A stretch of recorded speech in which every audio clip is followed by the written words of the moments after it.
اعوذ باللہ من الشیطان الرجیم بسم اللہ الرحمن الرحیم واستعینوا بالصبر والصلاۃ ان اللہ مع الصابرین ان اللہ وملائکۃہ یصلون علی النبی یا ایھا الذین آمنوا صلوا علیہ وسلموا تسلیما اللہم صل علی محمد عبدک ورسولک صلی علی المؤمنین والمؤمنات والمسلمین والمسلمات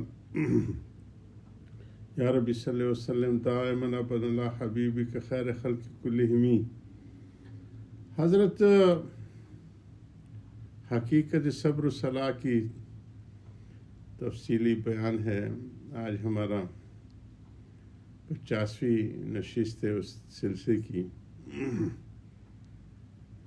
حضرت صلاح کی نماز کی کافی تفصیل فرما چونکہ اعمال دو طرح کے ہیں، ظاہر کے اعمال اور باطن کے اعمال۔ تو اب صبر کی تفصیل حضرت فرما رہے ہیں کہ صبر جو ہے ضبط نفس کا نام ہے، کہ اپنے جذبات کو کنٹرول میں رکھے اور شریعت کے احکام کو اپنے کو پابند رکھے۔ تو اس کے اوپر فرما رہے ہیں کہ جو ہمارے ہاں فوتگی ہوتی ہے، موت ہوتی ہے، اس کے اوپر جو لوگ تسلی کی بجائے زیادہ ان کو پریشان کر دیتے ہیں، ان کو ایسے واقعات یاد دلاتے ہیں، اسی کی چل رہی ہے کہ ایک تو ہے طبی غم، وہ 3 دن مقرر فرمے، اس کے بعد پھر زندگی دوبارہ اس میں لوٹ آتی ہے اپنے ڈگر پہ اور روٹین میں۔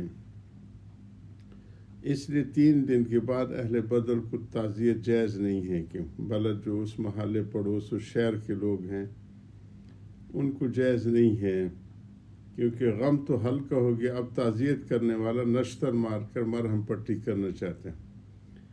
اس میں ایک ہمارے قبائلی علاقوں کے پشتون کا چونکہ بہت زمانے میں کافی تبدیلی آ گئی ہے، تمدن کافی فرق پڑ گئی ہے۔ اس وقت ایک سرحدی کو کسی چوروں نے زخمی کیا، تو دوسرے وہاں کے آبادی کے شہری ہندوستانی نے اس کی مرہم پٹی وغیرہ کی، تو اچھا ہو گیا۔ سرحدی نے کہا کہ اگر تم کبھی ہمارے وطن آؤ تو میں تمہارے احسان کا بدلہ دوں گا۔ اتفاق سے یہ سرحدی کی طرف گیا اور اس کا مہمان ہوا، منتظر رہا کہ دیکھے میرے احسان کا کیا بدلہ دیتے۔ اس کی بیوی کو معلوم ہوا کہ یہ مہمان وہی ہندوستانی ہے جس سے شوہر کی مرہم پٹی کی تھی، خدمت کی تھی۔ تو اس نے کہا کہ اپنی جان کے خیر چاہتے ہو تو بھاگ جاؤ، کیونکہ میرا خاوند تمہارا تذکرہ کیا کرتا تھا کہ ایک ہندوستانی میں میرے ساتھ بڑا احسان کیا، میں زخمی ہوا تھا، اس نے مرہم پٹی کی، میں اچھا ہو گیا۔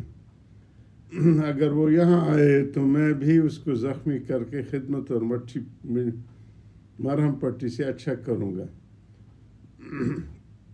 وہ یہ سن کر بھاگا، احسان کے بدلے سے باز آیا۔ تو جو لوگ 3 دن کے بعد تعزیت کرتے وہ بھی تندرست دل کو زخمی کر کے مرہم پٹی کرتے ہیں۔ البتہ باہر سے آنے والوں کو 3 دن کے بعد بھی تعزیت جائز ہے، کیونکہ صاحب واقعہ اس کی تعزیت کو ضرورت سے محمول کرے گا، چونکہ موجود نہیں تھا، وہ آیا ہے تو اس وجہ سے ضرورت ہے، اس لیے اس کے دل پر اس سے نشتر نہیں لگے گا۔ بلکہ اگر یہ غریب تعزیت نہ کرے بلکہ خاموش بیٹھا رہے تو صاحب واقعہ کو اس کی شکایت پیدا ہوگی کہ میرے غم کے متعلق ایک لفظ بھی ہمدردی کا نہ کہا، پھر اس کے آنے سے کیا فائدہ ہوا۔ نیز آنے والے کا دل بھی سکوت سے منقبض ہوتا ہے، قبض ہو جاتا، دل میں گھٹن ہو جاتا، چپ بیٹھے رہنے سے اس کا دل تقاضا کرتا ہے کہ 2-4 کلمے تسلی کے ضرور کہے۔ شریعت مقدسہ کی پاکیزگی ملاحظہ کیجیے کہ باہر سے آنے والوں کو 3 دن کے بعد بھی تعزیت کی اجازت دے دی، تاکہ طرفین کی جذبات کی رعایت ہو جائے، مگر اہل بلد اس شہر کے لوگوں کے لیے میعاد مقرر ہے۔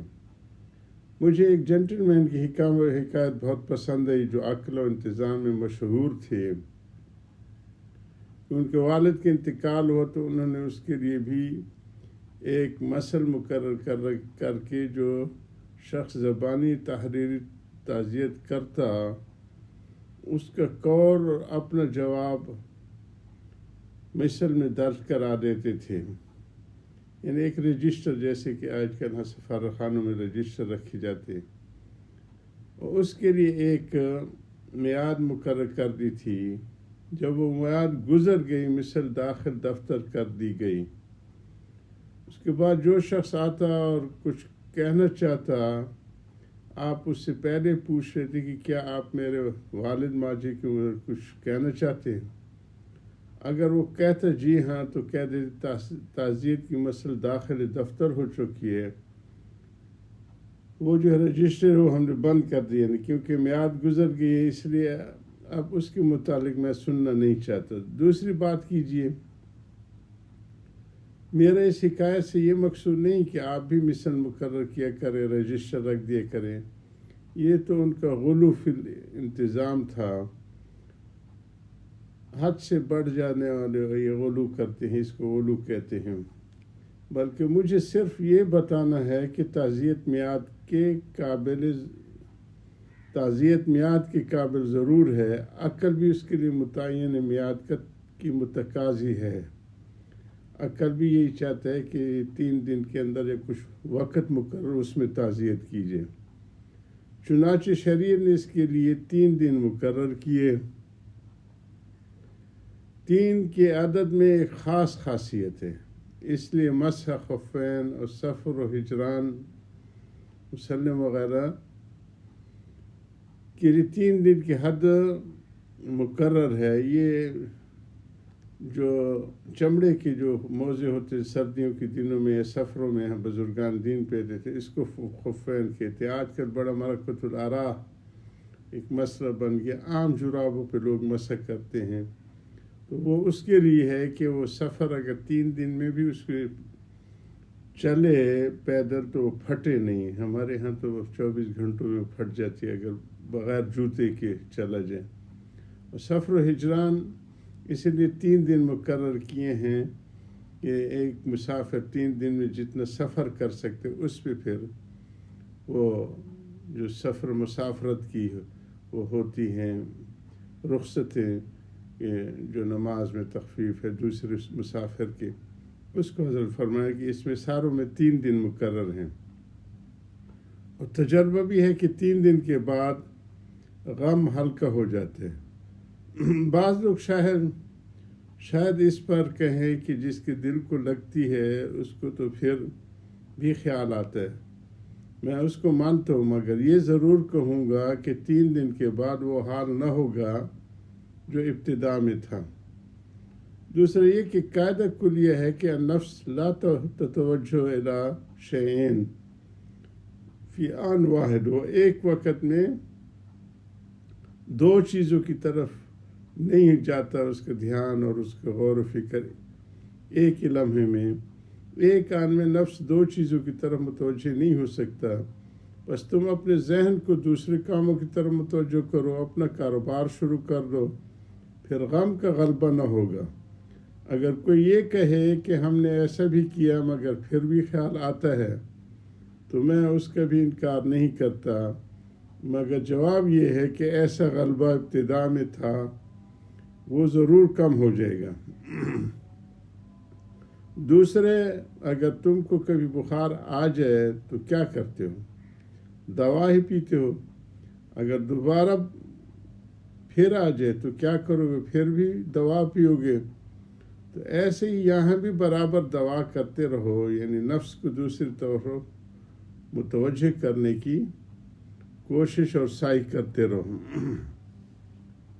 اب سوال یہ ہوگا کہ ہم کس خیال میں مشغول ہوں، کس خیال میں اپنے آپ کو متوجہ رکھیں.